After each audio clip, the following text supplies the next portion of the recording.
Hello guys, अगर आप लोग को मेरे वीडियोस पसंद आ रहे तो मेरे वीडियोस को लाइक कर दिए, शेयर कर दिए, मेरे चैनल को सब्सक्राइब कर दिए। मार्वल सुप्रीम विलेन के पिछले एपिसोड के एंड में हमने देखा था कि लिनियन सिटी के अंदर ये डांग चंग नाम का एक बंदा आ जाता है। तो आने के तुरंत बाद ही एलरकिन के ऊपर अटैक करने के लिए एक जोरदार अटैक तैयार कर लेता है। और तभी हम यान जाओ जो फेंगशिंग की तरफ देखते हैं, वो दोनों ये घर के अंदर बैठकर ये सारे कांड को पूरी तरह से देखे जा रहे होते हैं। और तभी इन दोनों का बना ये डांग चंग को लग जाते हैं। इसके वजह से चिल्ला के बोलने लगता है कि अबे साले एलरकिन, तूने पहले ही बोल देता है कि वो दोनों यहाँ पर नहीं है, पर अब तो मुझे महसूस हो रहा है वो दोनों यही पर है। इसका मतलब तुम जानबूझ के इन दोनों को पूरी तरह छुपा रहे हो और इन दोनों को मुझे बिल्कुल भी देना नहीं चाहिए। तो अगर ऐसी बात तो मेरे पास और कोई चॉइस ही नहीं बचे। ये बोल के एक जोरदार अटैक वो एलरकिन पर कर देता है। और ये देखने के बाद ये भी चिल्ला के बोलने लगता है कि अबे साले, क्या तुझे सच में लगता है मैं यहाँ पर चूड़िया पहन के बैठा हूँ? ऐसा बिल्कुल भी नहीं। ये बोल के ये भी एक जोरदार अटैक वो अटैक पर कर देता है। इसके वजह से उन दोनों बंदे के अटैक्स बीच में ही टकरा जाता है और वहां पर पूरी तरह से ब्लास्ट हो जाती है। इसके बाद वहां पर पूरी तरह से बर्बादी। और ये देखने के बाद एलरकिन को भी फाइनली गुस्सा आता है। इसके वजह से कमाल का अटैक तैयार करते हुए सामने की तरफ जाते हुए बोल रहा होता है, अबे साले डांग सिंह, तेरी हिम्मत भी कैसे हुई यहाँ पर आकर मेरे प्लेस को पूरी तरह से बर्बाद करने की कोशिश करने की? आज ये बर्बादी के लिए आज तू मेरे हाथ में जरूर मर के रहेगी। ये बोल के अटैक करने के लिए सामने की तरफ बढ़े ही जा रहा होता है। इसे देखने के बाद वो डांग सिंह भी अटैक तैयार कर लेता है। इसके बाद बोलने लगता है कि अबे साले, तुम्हारा ये बेकार सा प्लेस ही नहीं, बल्कि अगर मेरे सिंगियन फैक्शन से परमिशन है तो तुम्हारे गुवाजंग माउंटेन के पास आकर वो माउंटेन को पूरी तरह से बर्बाद कर डालूंगा मैं, पर अभी के लिए तू मर। ये बोल के ये बंदा भी उस पर अटैक करता है तो वो बंदा भी इसके ऊपर अटैक कर देता है। इसके बाद वो दोनों ऐसे फाइट करने लगता है और वो दोनों टकराने की वजह से वहां पर पूरी तरह से बड़ा बड़ा ब्लास्ट दिखाई देने लगते हैं दूर दूर तक। उतने में वहां पर कोई बंदा आ जाए तो आने के बाद बोलने लगता है कि अगर तुम दोनों को फाइट करना है कहीं और जाकर फाइट करो, क्योंकि तुम दोनों के फाइट की वजह से मेरा ये कैरेक्टर पूरी तरह से बर्बाद हुए जा रहे हैं। तो इसलिए मैं वार्निंग दे रहा हूँ, अगर तुम लोगों को फाइट करना है तो कहीं और जाकर फाइट करो। अगर मेरे बात ना मानकर तुम लोग यही पर फाइट कर रहे हो तो मुझे यहाँ पर रिएक्शन लेनी पड़ेगी। उसके बाद तुम दोनों का अंजाम बुरा होगा, ये बात याद रखो तुम दोनों। तभी हमें बताया जाता है कि ये बंदा और कोई नहीं बल्कि डांग टंग डायनेस्टी का किंग है और इसका नाम जाओ सीचेंग है और यही वो जाओ सीले जावू का फादर है। ये सुनिए बदले लड़किन बोलने लगता है कि जाओ सीचेंग पहले ये कमी नहीं यहाँ पर आकर गुआचंग माउंटेन के प्रॉपर्टी को पूरी तरह से बर्बाद करना चालू किया, उसके बाद मैं इसके साथ फाइट करना चालू किया। तो इसलिए इस लफड़े में मेरा कोई भी गलती नहीं है। अगर तुम यहाँ पर किसी को रोकना चाहते हो तो उस कमीने को रोको पहले। तब डांग सिंह बोलने लगता है कि जाओ सीचेंग, अगर तुम सच में ये फाइट को रोकना ही चाहते हो तो हम दोनों हाथ मिला लेंगे, उसके बाद ये कमीने को पूरी तरह से जान से मार डालेंगे, उसके बाद ये फाइट ऑटोमेटिकली रुक जाएगा। ये सुनने के बाद ये जाओ सीचेंग को थोड़ा गुस्सा आता है। इसके वजह से इन दोनों के ऊपर चिल्ला के बोलने लगता है कि अबे साले बुड्ढे, अब तुम दोनों अपने औकात से बाहर जा रहे हो और मैं यहाँ पर किसी से हाथ मिलाने के लिए बिल्कुल नहीं आया हूँ, बल्कि इस झगड़ा को पूरी तरह से रोकने के लिए आया हूँ। और मैं यहाँ पर आने के बाद भी तुम दोनों झगड़ना स्टार्ट करने चाहते हो तो मैं तुम दोनों के साथ फाइट करके तुम दोनों को हरा के यहाँ से भगा दूंगा। और ये सारे लोगों की बात सुनने के बाद हमारे यान जाओ जो अपने मन ही में सोचने लगता है वो डांग सिंह बड़ा इतना ज्यादा क्यों चल रहा है, क्योंकि वो शेंगन फैक्शन के 7 सन्स में एक काफी साल पहले जब ये शेंगन फैक्शन स्टार्ट हुआ था तब वो शेंगन फैक्शन ने 7 डिसेबल को चूज किया था और वो 7 डिसेबल अपने अपने मार्शल आर्ट में काफी ज्यादा स्ट्रांग थे। और जैसे जैसे टाइम बीतता गया, जैसे जैसे वो लोग भी बूढ़ा हो गए, पर वो लोग अपना लेगेसी पास करने के लिए कुछ डिसेबल को चूज किया है। उन्हीं में से एक डांग सिंह नाम का भी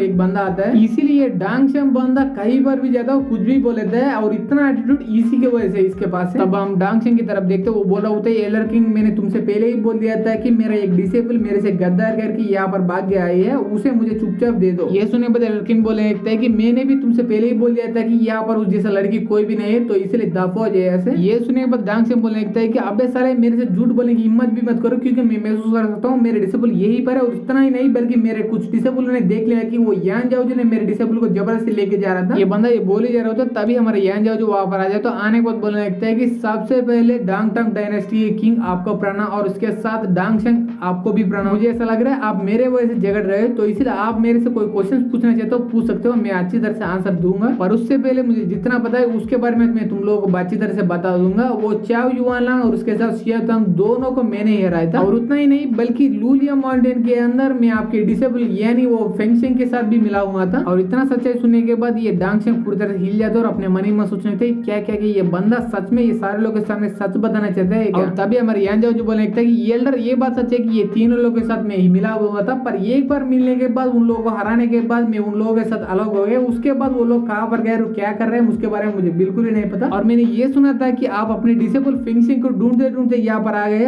कहीं वो फेंगशिंग आपको धोखा देगी या सब भाग तो नहीं गया। अगर आपको उस लड़की में ढूंढने में कोई मदद चाहिए तो मैं जरूर पूरी तरह से मदद करने के लिए तैयार हूँ। अगर वो लड़की मुझे मिल गई तो मैं आपके पास लाकर उसे रख दूंगा। और ये बात सुनिए एक बार ये दोनों पूरी तरह हिल जाते और यान जो अपने मनी में सोचने लगता है, अब्बे साले यान जो कितना कमाल की एक्टिंग कर रहा है, क्या ये बंदा आस्कर के लिए कोशिश कर रहा है क्योंकि ये बंदा इतना सफेद झूठ बोल रहा है, वो भी डांगशेंग के सामने। तब यान जो आगे बोलने लगता है कि एल्डर डांगशेंग, मैंने ये भी सुना था कि कुछ ऐसा कमाल और बड़े बड़े सेक्ट के अंदर ये सब भी रूल है जिस रूल की वजह से अगर कोई फीमेल डिसेबल के पास कोई कमाल का पावर हो जो कि ट्रांसफर किया जा सकता है ड्यूअल कल्टीवेशन की मदद से, उस रूल की वजह से कोई एल्डर जबरदस्ती उस लड़की के साथ ड्यूअल कल्टीवेट करके उसका पावर अपना बनाना चाहते हो तब भी कोई सेक्ट उसको कुछ भी नहीं करेगा क्या? तो इसीलिए एल्डर आप ही बता दीजिए क्या कोई सेक्ट के अंदर ऐसा कमीना का रूल है क्या? ये सुनने के बाद ये डांगशेंग कुछ भी नहीं बोल पाता और ये देखने के बाद हमारे यान जाओ आगे बोलने लगता है कि मुझे तो बिल्कुल ही नहीं पता कोई भी सेक्ट के अंदर ऐसा कमीना सा रूल होगा, तो इसलिए मुझे ये बात बता दीजिएगा एल्डर वो कमीना शियाओ चैंग ये फेंगशिंग के साथ जबरदस्ती ड्यूअल कल्टीवेट करना चाहता तब आप भी उसका क्यों नहीं रोगा? क्या वो डिसेबल नहीं है क्या आपका? यान जाओ जी ये सब बोल ही जा रहा था तभी उसके पीछे वो शियाओ चैंग आ जाए तो आने को बोलने लगता है कि अबे साला यान जाओ जी तुम चुप रहो क्योंकि ये हमारे सेक्ट के पीछे का मामला है। ये सुनने के बाद यान जाओ जी बोलने लगता है अबे साले मैं क्यों चुप हूँ क्योंकि ये सारे बात मैंने नहीं बल्कि फेंगशिंग खुद ही ने पूछा था ये एल्डर से पूछने के लिए। ये सारे बात सुनने के बाद कुछ लोग बात करने लगता है अबे साले क्या ये बुढ़ा शियाओ चैंग को पूरी तरह शर्म नहीं आता है कि वो ऑलमोस्ट 30 का हो चुका है फिर भी वो टीनेजर के साथ ड्यूअल कल्टीवेट करना चाहता है, वो भी उस लड़की की पूरी पावर छीनने के लिए और अपना बनाने के लिए। ये सुनने के बाद दूसरा बंदा बोलने लगता है होते भाई इस दुनिया के अंदर जैसे बेचैन बंदे कुछ लोग होते हैं। तब तीसरा बंदा बोलने लगता है मुझे ऐसा लग रहा है इसलिए सिर्फ इसीलिए वो लड़की उस शियाओ चैंग से दूर भाग के आई है यहाँ पर। और ये सारे बात सुनने के बाद ये शियाओ चैंग को काफी ज्यादा गुस्सा आया था, इसके वजह से चिल्ला के बोलने लगता है अबे साले यान जाओ जी तेरी हिम्मत भी कैसे हुई मेरा बदनामी करने की ये सारे लोग के सामने। ये सुनने बाद हमारे यान जाओ जी बोलने लगता है अबे साले इसमें मेरा क्या गलती है क्योंकि वो फेंगशिंग ने मुझे उसका एल्डर से ये बात बोलने के लिए बोला था मैं भी बोल दिया। और ये सारे बात सुनने के बाद शियाओ चैंग को और भी ज्यादा गुस्सा आता है, इसके वजह से चिल्ला के बोलने लगता है कि अबे साले यान जाओ जी मैंने तुमसे पहले ही बोल दिया था कि एक ना एक दिन तू मेरे हाथों से ही मरेगा, पर मुझे बिल्कुल ही नहीं लगा था कि वो दिन आज ही होगा। पर मैं तुझे एक फाइनल चांस देना चाहता हूँ, चुपचाप वो फेंगशिंग को मुझे दे दे, उसके बाद हम दोनों बैठकर बात करेंगे। ये सुनने के बाद हमारे यान जाओ जी बोलने लगता है यहाँ पर बैठकर बात करने के लिए कुछ भी नहीं है क्योंकि वो लड़की सच में मेरे पास ये नहीं। ये सुनने के बाद वो शियाओ चैंग को और भी ज्यादा गुस्सा आता है, इसके वजह से बोलने लगता है कि ऐसा लग रहा है तुम मारना चाहते हो, ये बोल के अटैक करने के लिए अटैक रेडी कर लेते। इसके बाद बोलने लगता है यान जाओ जी मैं तुमसे मजाक बिल्कुल भी नहीं कर रहा, ये तुम्हारे फाइनल वार्निंग है, मुझे चुपचाप वो लड़की यहाँ पर ला के दे दो वरना तुम्हारा अंजाम काफी ज्यादा बुरा होगा। तब यान जाओ जी बोलने लगता है अगर तुम्हें सच में अटैक करना तो कर लो, मेरे पास वो लड़की सच में नहीं। ये सुनने के बाद वो शियाओ चैंग को और भी ज्यादा गुस्सा आता है, इसके वजह से फाइनली वो यान जाओ जी के ऊपर अटैक कर ही देता है। तभी हमारे एपिसोड यहीं पर खत्म हो जाती है। तो इसलिए अगर आप लोगों को मेरे वीडियोस पसंद आ रहे तो मेरे वीडियोस को लाइक कर दीजिए, शेयर कर दीजिए, मेरे चैनल को सब्सक्राइब कर दीजिए and thanks for watching guys.